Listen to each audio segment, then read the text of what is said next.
So here's that's the tragedy of, right, but the good side of it, the good ending of it was the community got together and said, "Oh hell no." So all the people in the community, like they spread this video, it went viral online. Hundreds of people showed up at the school and said, "No, this the schools needs to be held accountable. The police need to be held accountable. Why was this boy being bullied? We're gonna make sure this woman's protected." I thought that was a great moment for Black people because so often terrible things will happen to our own people and we'll just be like, oh, that's just business as usual because it's black on black, right? And they tell us like black on black crime that doesn't exist. That's what the liberals tell us. I think it does exist, and also I think that we as a community have to take responsibility for what's happening to our people. What are your thoughts?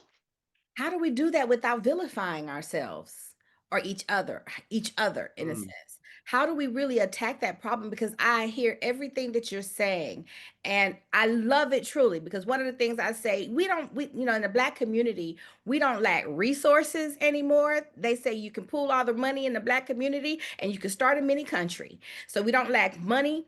We don't lack ingenuity. Black people have soul power. We are the best and the brightest, and our soul shines the best and the brightest. And we are the soul and the salt and the pepper on everybody else's inventions.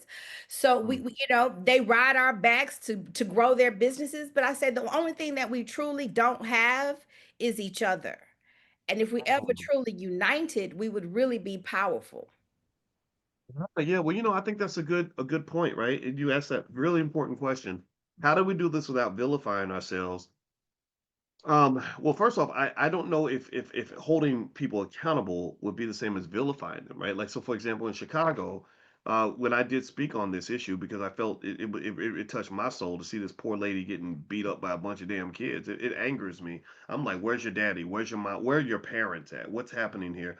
One thing that I did mention is I said these are our children, and maybe they don't get the guidance at home that they need. So I encourage the community to fix it, move past it, and then mentor these kids. Because a 9-year-old is not naturally gonna beat up somebody's mama, right? They learn that behavior from somewhere. We manufacture thugism just like you manufacture Teslas and and boxes of Cheerios, right?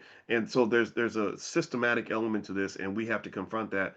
But I think there has to be standards and conditions to say, look, if you want to be invited back to the cookout, you're gonna have to meet a certain code of conduct. You can't come up in here beating up on a woman and think that we're gonna be okay with that. You can't run up in here disrespecting black men and consistently and being a nasty human being and have us act like, oh well, we're gonna overlook it because you look like me, right? So there really is, when someone says us, I'm like, well, what do you mean by us? Because if you show me some black man or black woman that's behaving in a way that is not appropriate, I'm gonna be like, that ain't us. That's not me. I don't relate to that.